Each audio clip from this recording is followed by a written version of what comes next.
အားလုံးမင်္ဂလာပါဗျာကျုပ်တို့ရဲ့ Gossip Channel ကနေအပိုင်း3ကိုအခုပဲတင်ဆက်ပေးတော့မှာဖြစ်ပါတယ်ဒီအပိုင်းမှာဘာတွေဖြစ်လာမလဲဘလို့အခက်အခဲတွေကြုံရမလဲဆိုတာထက်ကျုပ်တို့နဲ့အတူဒီဇလန်ရဲ့အငွေအသက်ကိုအစကနေအဆုံးထိအတူတူခန်းစားကြည့်လိုက်ရအောင်ဗျာကျုပ်ကတော့တခန်းချင်းစီကိုအကောင်းဆုံးဖြစ်အောင်ပြင်ဆင်ထားတာမို့လို့ပရိသတ်တွေအဆုံးထိကြည့်ပေးကြဖို့တောင်းဆိုချင်ပါတယ်နောက်တစ်ခုကတော့ကျုပ်တို့ရဲ့ပရိသတ်တွေစီကရတဲ့ subscribe နဲ့ like တစ်ချက်ဟာကျွန်တော်အတွက်တော့နောက်ထပ်ဇလန်ကောင်းတွေကိုဒီထက်မကစူးစမ်းတင်ဆက်နိုင်ဖို့အတွက်အကြီးမားဆုံးသောခွန်အားတွေတွန်းအားတွေပါပဲခင်ဗျားတို့ရဲ့အားပေးမှုလေးတစ်ခုချင်းစီကဒီ channel ရဲ့ရှေ့ဆက်မဲ့ခီးလန်းအတွက်အလုံးပဲအရေးပါလာပါတယ်ကဲအချိန်မဖြုံးတော့ပဲကျုပ်တို့နဲ့အတူအပိုင်း3ကိုအဆုံးထိလိုက်ပါကြည့်ရှုခန်းစားကြည့်လိုက်ရအောင်ဗျာကျုပ်ဖိုးထူးနဲ့ကိုဦးတို့လေနဲ့ဘိုးကလေးကိုဦးတီထွက်ခွာလာခဲ့ကြတယ်နေကင်းဘက်ခီးသွားတာတော့မြည့်ရဲ့တိတ်ဆိတ်မှုကတမျိုးကြောက်မက်ဖွယ်ကောင်းနေတဲ့လှေပေါ်မှာကျုပ်ရဲ့စိတ်ကူးတွေကဟိုရောက်ဒီရောက်နဲ့မနှင်းပြောတဲ့အကူအညီဆိုတာဘလို့လူမျိုးတွေဖြစ်မလဲမောင်မိုက်သမားတွေရဲ့အကြံအစီကဘာလဲနက်မိချောင်းကြီးနဲ့သူတို့ကြားကဆက်နွယ်မှုကဘလို့လဲမေကွန်းပေါင်းများစွာကကျုပ်ကောင်းထဲမှာပြည့်နှက်နေတယ်နာရီအနေငယ်ကြတော့ကျုပ်တို့ဘိုးကလေးမျိုးကိုရောက်ရှိလာခဲ့တယ်မြို့ကအရင်တစ်ခေါက်လာတော့ကထပ်ပို့ပြီးတိတ်ဆိတ်နေတယ်လို့ပဲလူသူလဲရှင်းနေတဲ့ကျုပ်တို့လှေစိတ်ကနေဆင်းပြီးမြို့ထဲကိုဝင်လာခဲ့ကြတယ်ဖိုးထူးမင်းမနှင်းပြောတဲ့နေရာကိုမှတ်မိလားကိုဦးကမေးတယ်သူကနေရာတိကျတော့မပြောဘူးကိုဦးပိုကလေးမှာကျုပ်အတွက်အကူအညီတွေရှိတယ်လို့ပဲပြောတာကျုပ်ကပြန်ဖြေတယ်ကျုပ်တို့နှစ်ယောက်သားမျိုးထဲမှာရှောက်သွားရင်းနဲ့ဘယ်ကနေဆာရှာရမှန်းမသိဖြစ်နေကြတယ်ရုတ်တရက်ကျုပ်ရဲ့လက်ဖွားပြင်ကလက္ခဏာတွေကပူလာတယ်လို့ခံစားလိုက်ရတယ်ကျုပ်လက်ကိုကြည့်လိုက်တော့လက္ခဏာတွေကပိုပြီးတောက်ပလာတယ်ကိုဦးကျုပ်လက်ကပူလာတဲ့ကျုပ်ကပြောလိုက်တယ်ကိုဦးလည်းကျုပ်လက်ကိုကြည့်ပြီးအံ့ဩသွားတယ်ဒါဆိုမင်းရဲ့အစွမ်းတွေကတခုခုကိုညွှန်ပြနေတာဖြစ်ရမယ်သူကပြောတယ်ကျုပ်ရဲ့လက်ဖွားကညွှန်ပြရာနောက်ကိုလိုက်သွားခဲ့တယ်မြို့ရဲ့လူစီကားရနေရာကနေတဖြည်းဖြည်းနဲ့လူသူကင်းမဲ့တဲ့လမ်းကြားလေးတွေကိုရောက်လာခဲ့တယ်နောက်ဆုံးတော့ကျုပ်တို့ရှေးဟောင်းဆန်တဲ့အိမ်ကြီးတအိမ်ရှိကိုရောက်လာခဲ့တယ်အိမ်ကြီးကဟောင်းနှမ်းနေပေမဲ့တစ်ချိန်ကခမ်းနားခဲ့တဲ့အသွင်ပြင်ကိုမြင်တွေ့နေရတော့မယ်အိမ်ကြီးရဲ့တကားဝမှာထူးဆန်းတဲ့တင်ဂီတာတစ်ခုကိုတွေးလိုက်ရတယ်အဲ့ဒီတင်ဂီတာကကျုပ်ရဲ့လက်ဖွားပြင်ကလက္ခဏာတွေနဲ့ဆင်တူနေတယ်ကျုပ်ရင်ထဲမှာစိတ်လှုပ်ရှားမှုတွေနဲ့ပြည့်နှက်နေတဲ့ဒီနေရာကမနှင်းပြောတဲ့အကူအညီတွေရှိတဲ့နေရာဖြစ်ရမယ်ကျုပ်တကားကိုဖွင့်ဖို့လက်လန်းလိုက်တဲ့တကားကဖြင်းညင်းစွာပွင့်သွားပြီးအတွင်းထဲကအမောင်ထုကကျုပ်တို့ကိုကြိုးဆိုနေတဲ့နှစ်ယောက်သားခြေလမ်းတွေကိုဖြည်းဖြည်းချင်းလှမ်းဝင်လိုက်ကြတယ်ဒီအိမ်ကြီးထဲမှာဘလို့လှုပ်ဝက်ချက်တွေကစောင့်ကြိုနေမလဲမောင်မိုက်သမားတွေရဲ့အကြံစီကိုတားဆီးဖို့အတွက်ဒီနေရာကနေဘလို့အကူအညီတွေရနိုင်မလဲကျုပ်ရဲ့စွန်စားခန်းကအခုမှတကယ်စတင်တော့မှာပဲအိမ်ကြီးတဲကိုဝင်လိုက်တာနဲ့အေးဆက်ဆက်လေးအေးတစ်ချက်ကရိုက်ခတ်လာတဲ့အတွင်းထဲကမှောင်မိုက်နေပေမဲ့လက်ဖွားပြင်ကလက္ခဏာတွေကအလင်းရောင်ဖြော့ဖြော့လေးထွက်ပေါ်လာပြီးလမ်းကြောင်းတစ်ခုကိုညွှန်ပြနေတဲ့ကျုံနဲ့ကိုဦးတို့အဲ့ဒီအလင်းရောင်နောက်ကိုလိုက်သွားခဲ့ကြတယ်။အိမ်ကြီးရဲ့အတွင်းပိုင်းကထင်ထားတာထက်ပိုပြီးကျယ်ဝန်းနေတဲ့ရှေးဟောင်းပစ္စည်းတွေထူးဆန်းတဲ့ပကြီကားတွေနဲ့ပြည့်နှက်နေတဲ့နေရန်တွေမှာလည်းတကားဝမှာတွေ့ခဲ့ရတဲ့တင်ဂီတာတွေလိုမျိုးထူးဆန်းတဲ့ပုံရိပ်တွေကရေးဆွဲထားတယ်။အလင်းရောင်ကကျုပ်တို့ကိုအိမ်ကြီးရဲ့အလဲဘိုးမှာရှိတဲ့အခန်းကျယ်ကြီးတစ်ခုစီကိုဦးတီခေါ်ဆောင်သွားတယ်အခန်းထဲမှာစပွဲဝိုင်းကြီးတစ်ခုနဲ့ထိုင်ကုန်တွေရှိနေတယ်စပွဲပေါ်မှာတော့ရှေးဟောင်းကျမ်းတွေမြေပုံတွေနဲ့မှော်ပစ္စည်းတွေကပြန့်ကျဲနေတယ်အခန်းထဲကိုရောက်တာနဲ့အခန်းရဲ့ထောက်တနေရာကနေအရေးတစ်ခုကထွက်ပေါ်လာတယ်အဲ့ဒီအရေးကတဖြည်းဖြည်းနဲ့လူတစ်ယောက်ရဲ့ပုံသဏ္ဍာန်ကိုပြောင်းလဲလာတယ်သူကအသက်ကြီးကြီးလူတစ်ယောက်ဖြစ်ပြီးမျက်နှာမှာအရေးအကြောင်းတွေကပြည့်နှက်နေတဲ့သူ့မျက်လုံးတွေကတော့ထက်မြက်ပြီးလှုပ်ဝက်ဆန်းကျဲတဲ့အလင်းရောင်တွေကထွက်ပေါ်နေတယ်မင်းတို့ရောက်လာပြီပဲငါမင်းတို့ကိုစောင့်နေတာအဲ့ဒီလူကြီးကပြောတယ်သူ့အတန်ကနှက်ဆိုင်ပြီးတည်ငြိမ်တယ်ခမည်းကဘသူလဲမေးလိုက်တယ်ငါကဒီအိမ်ကြီးရဲ့ပိုင်ရှင်မင်းတို့ရှာနေတဲ့အကူအညီတွေကိုပေးနိုင်မဲ့သူကပြန်ဖြေတယ်ခမည်းကမနှင်းပြောတဲ့သူလားကိုဦးကမေးတယ်မနှင်းကငါတပည့်ပဲသူမင်းတို့ကိုဒီကိုလမ်းညွှန်ပေးလိုက်တာလူကြီးကပြောတယ်ကျုံနဲ့ကိုဦးတို့တယောက်မျက်နှာတယောက်ကြည့်လိုက်ကြတယ်ဒီလူကြီးကမနှင်းရဲ့ဆရာဆိုတော့သူကတာမန်လူတယောက်တော့မဟုတ်ဘူးမောင်မိုက်သမားတွေအကြောင်းခမည်းဘလောက်သိလဲလို့မေးလိုက်တယ်လူကြီးကပြုံးလိုက်တယ်ငါသူတို့အကြောင်းအကုန်သိတယ်သူတို့ရဲ့အကြံစီတွေသူတို့ရဲ့အစွမ်းတွေသူတို့ရဲ့လှုပ်ဝက်ချက်တွေအကုန်လုံးကိုငါသိတယ်သူကပြောတယ်ရင်ထဲမှာမျောလင့်ချက်တွေပြည့်နှက်လာတယ်ဒီလူကြီးကကျုပ်တို့ကိုကူညီနိုင်လိမ့်မယ်မောင်မိုက်သမားတွေရဲ့အကြံစီကိုတားဆီးဖို့အတွက်ဒီလူကြီးရဲ့အကူအညီကမရှိမဖြစ်လိုအပ်တယ်ကျုပ်တို့ကိုကူညီပါခမည်းတောင်းဆိုလိုက်တယ်လူကြီးကစိုက်ကြည့်လိုက်တယ်မင်းရဲ့ကံကြမ္မာကကြီးမားတယ်မင်းကဒီကဘာကြီးကိုကယ်တင်နိုင်မဲ့သူဒါပေမဲ့မင်းတယောက်တည်းတော့မဟုတ်ဘူးမင်းနဲ့အတူတခြားသူတွေလည်းရှိသေးတယ်သူကပြောတယ် တခြားသူတွေအံ့ဩတကြီးမေးလိုက်တယ်ဟုတ်တယ်မင်းရဲ့လက်ဖွားပြင်ကလက္ခဏာတွေကမင်းကိုညွှန်ပြနေတယ်မင်းကရွေးချယ်ခံရသူမင်းရဲ့ခရီးကအခုမှတကယ်စတင်တော့မှာပဲလူကြီးကပြောရင်းနဲ့စပွဲပေါ်ကရှေးဟောင်းကျန်းတအုပ်ကိုကျုပ်စီကိုတွန်းပို့ပေးလိုက်တယ်ကျန်းကိုယူကြည့်လိုက်တော့အဖုံးမှာထူးဆန်းတဲ့သင်္ကေတတွေကရေးထိုးထားတယ်ဒီကျန်းထဲမှာဘလို့လျှို့ဝှက်ချက်တွေကပါဝင်နေမလဲကျုပ်ရဲ့စွန့်စားခန်းကဘလို့ဆက်လက်ဖြစ်ပေါ်လာမလဲလက်ထဲကရှေးဟောင်းကျန်းကအေးဆက်ဆက်နဲ့လေးလံနေတဲ့အဖုံးပေါ်ကထူးဆန်းတဲ့သင်္ကေတတွေကအသက်ဝင်နေတယ်လို့ပဲကျန်းကိုဖွင့်ကြည့်လိုက်တော့အတွင်းထဲမှာရှေးဟောင်းဘာသာစကားတွေနဲ့ရေးသားထားတဲ့စာတွေကပြည့်နှက်နေတယ်ဘာတစ်ခုမှနားမလည်ဘူးဒီကျန်းကဘာလဲခမည်းလို့လူကြီးကိုမေးလိုက်တယ်အဲ့ဒါကမော်ပညာရှင်တို့ဤကျန်းပဲရှိခိကအစွမ်းထက်တဲ့မော်ပညာရှင်တွေရဲ့လှုပ်ဝက်ချက်တွေမော်အတတ်ပညာတွေနဲ့ပရလောကသားတွေကြောင်းအသေးစိတ်ရေးသားထားတဲ့ကျန်းလူကြီးကရှင်းပြတယ်ဒါဆိုဒီကျန်းကမှောက်မိုက်သမားတွေကြောင်းလည်းပြောပြနိုင်တာပေါ့ကိုဦးကစိတ်ဝင်စားမိတယ်ဟုတ်တယ်မှောက်မိုက်သမားတွေရဲ့မူလစစ်မြစ်သူတို့ရဲ့အစွမ်းတွေနဲ့သူတို့ကိုဘယ်လိုတားဆီးရမလဲဆိုတာဒီကျန်းထဲမှာအကုန်ပါဝင်တဲ့လူကြီးကပြောတယ်ဒါပေမဲ့ကျုပ်ကဒီစာတွေကိုဘလို့ဖတ်ရမှာလဲဘာသာစကားကိုနားမလည်ဘူးလို့ပြောလိုက်တယ်လူကြီးကပြုံးလိုက်တယ်မင်းရဲ့လက်ဖွားပြင်ကလက္ခဏာတွေကမင်းကိုကူညီလိုက်မယ်မင်းကရွေးချယ်ခံရသူဆိုတော့ဒီကျန်းကမင်းအတွက်ပဲမင်းဖက်ချင်စိတ်ပြင်းပြလာရင်စာတွေကအလိုလိုပေါ်လာလိမ့်မယ်သူကပြောတယ်လူကြီးပြောတာကိုနားမလည်ပေမဲ့ကျန်းကိုစိုက်ကြည့်နေလိုက်တယ်တကယ်ပဲလက်ဖွားပြင်ကလက္ခဏာတွေကပိုပြီးတောက်ပလာပြီးကျန်းထဲကစာလုံးတွေကတဖြည်းဖြည်းနဲ့မြန်မာလိုပြောင်းလဲလာတဲ့ကျုပ်အံ့ဩတကြီးနဲ့ကျန်းကိုဖက်ရှုနေလိုက်တယ်ကျန်းထဲမှာရေးသားထားတာကတော့မှောက်မိုက်သမားတွေဟာလွန်ခဲ့တဲ့နှစ်ပေါင်းထောင်ချီကတည်းကရှိခဲ့တဲ့လျှို့ဝှက်အဖွဲ့အစည်းတစ်ခုဖြစ်တဲ့သူတို့ကပရလောကသားတွေရဲ့အစွမ်းကိုအသုံးချပြီးလူသားကဘာကိုလွှမ်းမိုးဖို့ကြိုးစားနေကြတာသူတို့ရဲ့ခေါင်းဆောင်ကတော့မှောက်မိုက်သခင်လို့ခေါ်တဲ့အစွမ်းထက်တဲ့မော့ဆရာတဦးပဲမှောက်မိုက်သခင်ဟာသူ့ရဲ့ဝိညာဉ်ကိုနတ်မိကြောင်ကြီးတဲ့ကိုထည့်သွင်းပြီးမတည်နိုင်တဲ့ဘဝကိုရယူခဲ့တာသူကလူသားတွေရဲ့စွမ်းအားကိုမနာလိုဖြစ်ပြီးပရလောကသားတွေရဲ့အစွမ်းကိုအသုံးချပြီးလူသားတွေကိုထိန်းချုပ်ဖို့ကြိုးစားခဲ့တာကျန်းထဲမှာမှောက်မိုက်သမားတွေကိုတားဆီးဖို့အတွက်လိုအပ်တဲ့အချက်လက်တွေမော်တက်ပညာတွေနဲ့ရှေးဟောင်းပစ္စည်းတွေအကြောင်းလည်းပါဝင်တယ်။အဲ့ဒီထဲမှာနဂါးမျက်ရည်လို့ခေါ်တဲ့အစွမ်းထက်တဲ့ကြောက်တုံးတုံးအကြောင်းလည်းပါဝင်တယ်။နဂါးမျက်ရည်ကမှောက်မိုက်သခင်ရဲ့အစွမ်းတွေကိုခြေဖြတ်နိုင်စွမ်းရှိတယ်လို့ရေးသားထားတယ်။ကျန်းကိုဖတ်ရင်းနဲ့စိတ်လှုပ်ရှားမှုတွေနဲ့ပြည့်နှက်နေတဲ့ဒီကျန်းကကျုပ်အတွက်အလွန်အရေးကြီးတဲ့အချက်လက်တွေကိုပေးနေတယ်။နဂါးမျက်ရည်ကိုရှာတွေ့နိုင်ရင်မှောက်မိုက်သမားတွေကိုတားဆီးနိုင်လိမ့်မယ်။နဂါးမျက်ရည်လို့ရေရွတ်လိုက်တယ်နဂါးမျက်ရည်ကဘယ်မှာလဲခမားလူကြီးကိုမေးလိုက်တယ်လူကြီးကပြုံးလိုက်တယ်အဲ့ဒါကမင်းရဲ့နောက်ထပ်စွန်စားကမ်းမဲ့ကျန်းထဲမှာနဂါးမျက်ရည်ကိုရှာဖွေဖို့လမ်းညွှန်ချက်တွေပါဝင်တဲ့သူကပြောတယ်ကျန်းကိုပြန်ကြည့်လိုက်တော့နဂါးမျက်ရည်ကိုရှာဖွေဖို့လမ်းညွှန်ချက်တွေကပေါ်လာတဲ့ကျုပ်ရဲ့စွန်စားခန်းကပိုပြီးစိတ်လှုပ်ရှားစရာကောင်းလာပြီးလက်ထဲကမော်ပညာရှင်တို့ဤကျန်းကိုစိုက်ကြည့်နေမိတယ်ကျန်းထဲမှာနဂါးမျက်ရည်ကိုရှာဖွေဖို့လမ်းညွှန်ချက်တွေပါဝင်နေဆိုတော့အာယုံဆိုင်ပြီးဖက်ရှုလိုက်တဲ့စာလုံးတွေကမြန်မာလိုပေါ်လာပေမဲ့အတိတ်ဘက်ကနက်နဲပြီးနားလည်ရခက်နေတယ်။ဖိုးထူးဘာတွေတွေ့လဲကိုဦးကကျုပ်ဘေးနားကနေစိတ်မရှိစွာမေးတယ်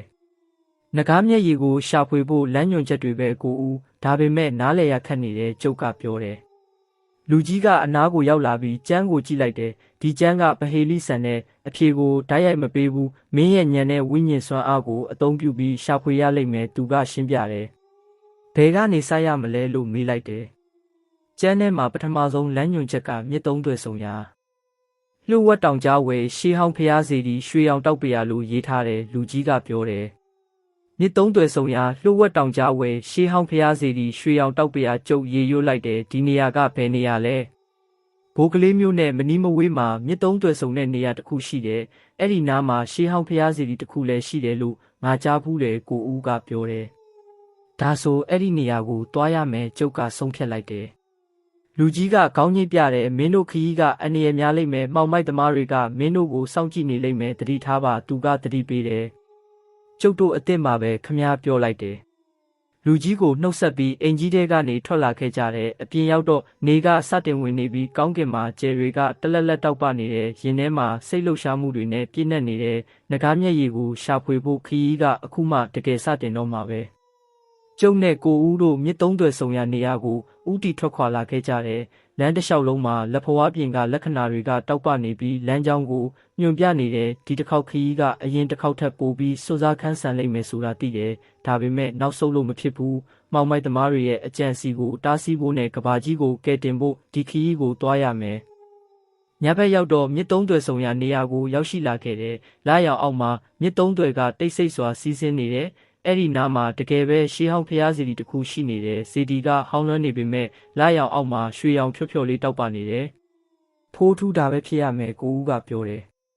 ဇေဒီနာကိုတဖြည်းဖြည်းချင်းရှောက်သွားခဲ့တယ်။ဇေဒီရဲ့နေရန်တွေမှာထူးဆန်းတဲ့ပုံရိပ်တွေနဲ့စာလုံးတွေကရေးထိုးထားတဲ့ကျုပ်ရဲ့လက်ဖွားပြင်ကလက္ခဏာတွေကပိုပြီးတောက်ပလာပြီးဇေဒီနေရန်ကစာလုံးတွေစီကိုညွှန်ပြနေတယ်။ဒီစာလုံးတွေကငကားမျက်ရည်ကိုရှာဖွေဖို့နောက်ထပ်လမ်းညွှန်ချက်တွေဖြစ်ရမယ်။လက်ဖွားပြင်ကလက္ခဏာတွေကဇေဒီနေရန်ကထွင်းထူထားတဲ့စာလုံးတွေစီကိုတောက်ပစွာညွှန်ပြနေတယ်။လာရောက်အောက်မှာအဲ့ဒီစာလုံးတွေကပိုပြီးထင်ရှားလာတဲ့အာယုံဆိုင်ပြီးဖက်ကြည့်လိုက်တော့ရှေးဟောင်းဘာသာစကားနဲ့ရေးထားတာဖြစ်ပေမဲ့လှဝက်တောင်ကြားဝဲရှေးဟောင်းဖျားစီတီရွှေရောင်တောက်ပရာလို့ရေးထားတယ်လူကြီးကပြောတယ်မြစ်သုံးသွယ်ဆောင်ရာလှဝက်တောင်ကြားဝဲရှေးဟောင်းဖျားစီတီရွှေရောင်တောက်ပရာကျုပ်ရေရွတ်လိုက်တယ်ဒီနေရာကဘယ်နေရာလဲဘိုးကလေးမျိုးနဲ့မနီးမဝေးမှာမြစ်သုံးသွယ်ဆောင်တဲ့နေရာတစ်ခုရှိတယ်အဲ့ဒီနားမှာရှေးဟောင်းဖျားစီတီတစ်ခုလည်းရှိတယ်လို့ငါကြားဘူးတယ်ကိုဦးကပြောတယ်ဒါဆိုအဲ့ဒီနေရာကိုတွားရမယ်ကျုပ်ကဆုံးဖြတ်လိုက်တယ်လူကြီးကခေါင်းညှိပြတယ်မင်းတို့ခရီးကအန္တရာယ်များလိမ့်မယ်မှောင်မိုက်သမားတွေကမင်းတို့ကိုစောင့်ကြည့်နေလိမ့်မယ်တတိထားပါသူကတတိပေးတယ်ကျုပ်တို့အစ်စ်မှာပဲခမားပြောလိုက်တယ်လူကြီးကိုနှုတ်ဆက်ပြီးအင်ကြီးတဲကနေထွက်လာခဲ့ကြတယ်အပြင်ရောက်တော့နေကစတင်ဝင်နေပြီးကောင်းကင်မှာကျယ်တွေကတလက်လက်တောက်ပနေတယ်ရင်ထဲမှာစိတ်လှုပ်ရှားမှုတွေနဲ့ပြည့်နှက်နေတယ်ငကားမျက်ရည်ကိုရှာဖွေဖို့ခရီးကအခုမှတကယ်စတင်တော့မှာပဲကျုံနဲ့ကိုဦးတို့မြစ်သုံးသွယ်ဆောင်ရာနေရာကိုဦးတီထွက်ခွာလာခဲ့ကြတယ်။လမ်းတစ်လျှောက်လုံးမှာလက်ဖွားပြင်ကလက္ခဏာတွေကတောက်ပနေပြီးလမ်းကြောင်းကိုညွှန်ပြနေတယ်။ဒီတစ်ခေါက်ခရီးကအရင်တစ်ခေါက်ထက်ပိုပြီးစွစားခန်းဆန်လိမ့်မယ်ဆိုတာသိတယ်။ဒါပေမဲ့နောက်ဆုံးလို့မဖြစ်ဘူး။မောင်မိုက်သမားတွေရဲ့အကြံစီကိုတားဆီးဖို့နဲ့ကဘာကြီးကိုကယ်တင်ဖို့ဒီခရီးကိုတွားရမယ်။ညဘက်ရောက်တော့မြစ်သုံးသွယ်ဆောင်ရာနေရာကိုရောက်ရှိလာခဲ့တယ်။လာရောက်အောက်မှာမြစ်သုံးသွယ်ကတိတ်ဆိတ်စွာစီးဆင်းနေတယ်။အဲ့ဒီနားမှာတကယ်ပဲရှေးဟောင်းဖျားစီတီတစ်ခုရှိနေတယ်စီတီကဟောင်းလွှမ်းနေပေမဲ့လာရောက်အောက်မှာရွှေရောင်ဖြော့ဖြော့လေးတောက်ပနေတယ်ဖိုးထူးတာပဲဖြစ်ရမယ်ကိုဦးကပြောတယ်ဇေဒီနာကိုတဖြည်းဖြည်းချင်းရှောက်သွားခဲ့တယ်ဇေဒီရဲ့နေရန်တွေမှာထူးဆန်းတဲ့ပုံရိပ်တွေနဲ့စာလုံးတွေကရေးထိုးထားတဲ့ကျုပ်ရဲ့လက်ဖွားပြင်ကလက္ခဏာတွေကပိုပြီးတောက်ပလာပြီးဇေဒီနေရန်ကစာလုံးတွေစီကိုညွှန်ပြနေတယ်ဒီစာလုံးတွေကငကားမျက်ရည်ကိုရှာဖွေဖို့နောက်ထပ်လမ်းညွှန်ချက်တွေဖြစ်ရမယ်လက်ဖွားပြင်ကလက္ခဏာတွေကဇေဒီနေရန်ကထွင်းထူထားတဲ့စာလုံးတွေစီကိုတောက်ပစွာညွှန်ပြနေတယ်လာရောက်အောက်မှာအဲ့ဒီစာလုံးတွေကပိုပြီးထင်ရှားလာတဲ့အာယုံဆိုင်ပြီးဖက်ကြည့်လိုက်တော့ရှေးဟောင်းဘာသာစကားနဲ့ရေးထားတာဖြစ်ပေမဲ့စိတ်ထဲမှာအဓိပ္ပာယ်တွေကအလိုလိုပေါ်လာတယ်။ဖိုးထူးဘာတွေလဲဘာတွေရေးထားတာလဲကိုဦးကစိတ်လှုပ်ရှားစွာမေးတယ်။စောင့်ဦးကိုဦးကြုံနားလဲအောင်စူးစမ်းနေတယ်လို့ပြောရင်းနဲ့စာလုံးတွေကိုဆက်လက်ဖတ်ရှုနေလိုက်တယ်။ဇေဒီနယံကစာတွေကငကားမျက်ရည်ကိုရှာဖွေဖို့နောက်ထပ်လမ်းညွှန်ချက်တွေဖြစ်တယ်။ပထမဆုံးလမ်းညွှန်ချက်ကမြစ်သုံးသွယ်ဆောင်ရာလှဝက်တောင်ကြားဝဲရှေးဟောင်းဖျားစီတီရွှေရောင်တောက်ပရာဆိုတာကိုအတည်ပြုပြီးနောက်ထပ်လမ်းညွှန်ချက်တွေကိုဆက်လက်ဖော်ပြထားတယ်။လပညာတွင်သာရေအောက်ကူဝဲနဂါးဆောင်သောယတနာအလင်းရောင်နှင့်တွေ့လိမ့်မည်လို့ရေးသားထားတယ်။လပညာတွင်သာရေအောက်ကူဝဲနဂါးဆောင်သောယတနာအလင်းရောင်နှင့်တွေ့လိမ့်မည်ကျုပ်ရေရွတ်လိုက်တယ်။ဒါဆိုနဂါးမျက်ရည်ကရေအောက်ကူထဲမှာရှိတာပေါ့ပြီးတော့လပညာမှာရှာဖွေရမှာကိုဦးကနားလေသဘောပေါက်စွာပြောတယ်။ကျုပ်ကောင်းကင်ကိုမောကြည့်လိုက်တော့လာကဝိုင်းဆက်နေပြီးဒီညကလပညာပဲ။ကိုဦးဒီညပဲငကားမျက်ရည်ကိုရှာဖွေရမယ်ကျုပ်ကစိတ်လှုပ်ရှားစွာပြောလိုက်တယ်။ဒါပေမဲ့ရေအောက်ကူဆိုတာဘယ်မှာလဲပြီးတော့ငကားဆောင်နေဆိုတာကရောကိုဦးကစိုးရိမ်တကြီးမေးတယ်။ဇေဒီနယံကစာတွေကိုဆက်လက်ဖတ်ရှုနေလိုက်တယ်။နောက်ထပ်စာပိုက်တစ်ခုကပေါ်လာတယ်။ဇေဒီအနောက်ဖက်မြည်ရည်စီးရာကြောက်ဆောင်ကြီးအောက်လှဝက်ကူဝဲငကားကြီးအဆောင်ရှောက်အလင်းရောင်နဲ့ဖြိုခွင်းလို့ရေးသားထားတယ်။ဇေဒီရဲ့အနောက်ဖက်မြည်ရည်စီးရာကြောက်ဆောင်ကြီးအောက်လှဝက်ကူကျုပ်ရေရွတ်လိုက်တယ်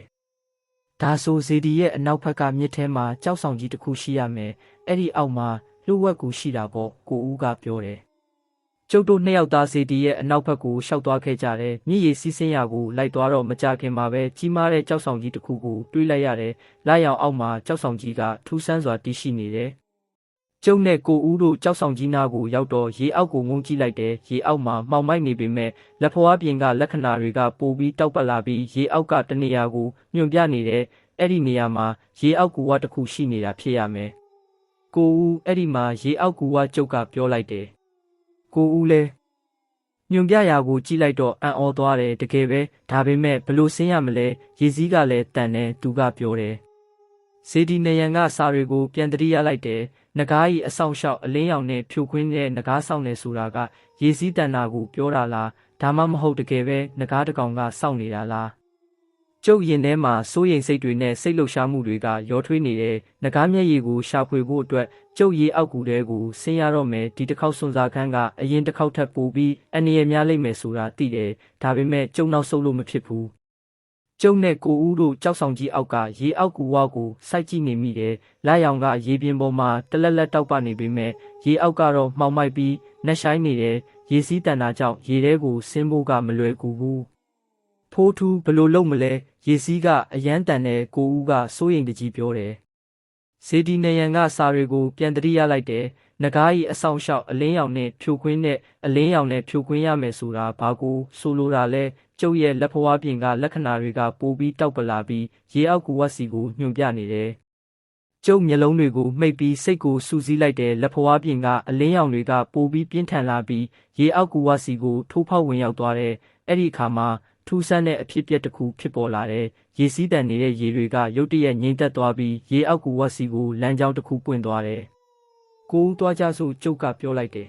။ကျုပ်နဲ့ကိုဦးတို့ရေအောက်ကူဝါတဲကိုဆင်းသက်သွားခဲ့ကြတယ်။ရေအောက်ကအေးဆက်ဆက်နဲ့မှောင်မိုက်နေပေမဲ့ကျုပ်ရဲ့လက်ဖွားပြင်ကအလင်းရောင်ကလမ်းကြောင်းကိုညွှန်ပြနေတဲ့ဂူထဲမှာထူးဆန်းတဲ့ငါးတွေရေနေတတဝါတွေကစိုက်ကြည့်နေကြတယ်။ဂူထဲကိုနှက်ဆိုင်စွာဆင်းသက်လာတော့ကျုပ်တို့ရှေးဟောင်းဆန်တဲ့အဆောက်အုံတစ်ခုကိုတွေ့လိုက်ရတယ်။အဆောက်အုံကရေအောက်မှာနှစ်ပေါင်းများစွာနစ်မြုပ်နေတာဖြစ်ပေမဲ့ပုံတံကမပြတ်စည်းသေးဘူး။အဆောက်အုံရဲ့နေရံတွေမှာထူးဆန်းတဲ့ပုံရိပ်တွေနဲ့စာလုံးတွေကရေးထိုးထားတယ်။အဆောက်အုံနာကိုကတ်သွားပြီးနေရန်ကစာလုံးတွေကိုဖတ်ကြည့်လိုက်တယ်။ဒီစာလုံးတွေကနဂါးမျက်ရည်နဲ့ပတ်သက်တဲ့နောက်ထပ်လျှို့ဝှက်ချက်တွေကိုဖော်ပြနေတယ်။နဂါးမျက်ရည်သည်နဂါးဤနှလုံးသားမှောင်မိုက်သခင်ဤအစွမ်းကိုခြေဖြတ်နိုင်စွမ်းရှိ၏နဂါးမျက်ရည်ကိုရယူလိုပါကနဂါးဤစံတက်မှုကိုကြော်ဖြတ်ရမည်နဂါးဤစံတက်မှုသည်တတိဉာဏ်ပညာနှင့်ဆွလွတ်အနစ်နာခံမှုတို့ဖြစ်၏လို့ရေးသားထားတယ်။နဂါးရဲ့စံတက်မှုကျုပ်ရေရွတ်လိုက်တယ်။ဖိုးထူးဘာတွေလဲဘာတွေရေးထားတာလဲကိုဦးကမေးတယ်။ကျုပ်ကိုဦးကိုစာရီရဲ့အတိတ်ပဲကိုရှင်းပြလိုက်တယ်ကိုဦးလည်းနားထောင်ပြီးစိုးရိမ်သွားတယ်။နဂါးရဲ့စံတက်မှုဆိုတာဘယ်လိုမျိုးလဲအနေရများလိမ့်မယ်သူကပြောတယ်။ရင်ထဲမှာစိုးရိမ်စိတ်တွေနဲ့ပြည့်နှက်နေပေမဲ့နောက်ဆုတ်လို့မဖြစ်ဘူး။နဂါးမျက်ရည်ကိုရယူနိုင်မှမှောင်မိုက်သမားတွေကိုတားဆီးနိုင်မှာ။ကျုပ်အစ်စ်မှာပဲကိုဦးဘလို့စံတက်မှုမျိုးပဲဖြစ်ဖြစ်ရင်ဆိုင်ရဲတယ်လို့ပြောလိုက်တယ်။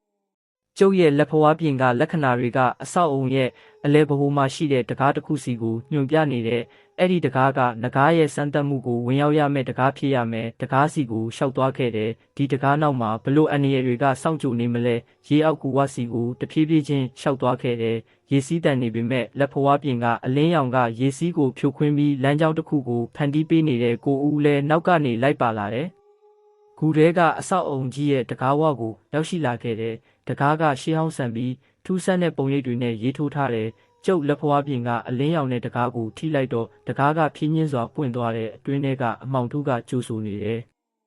ကျုပ်နဲ့ကိုဦးတို့တကားထဲကိုဝင်လိုက်တာနဲ့တကားကအလိုလိုပြန်ပိတ်သွားတဲ့အတွင်းထဲကအခန်းကကျဲဝန်းပြီးမှောင်မိုက်နေတဲ့လက်ဖွားပြင်ကအလင်းရောင်ကအခန်းကိုထုံးလင်းပေးလိုက်တော့အခန်းရဲ့အလဲဘဟုမှာကြီးမားတဲ့ရေကန်ကြီးတစ်ခုကိုတွေးလိုက်ရတယ်။ရေကန်ထဲမှာတော့ကြောက်မက်ဖွယ်ကောင်းတဲ့နဂါးကြီးတစ်ကောင်ကအိပ်ဆက်နေတယ်။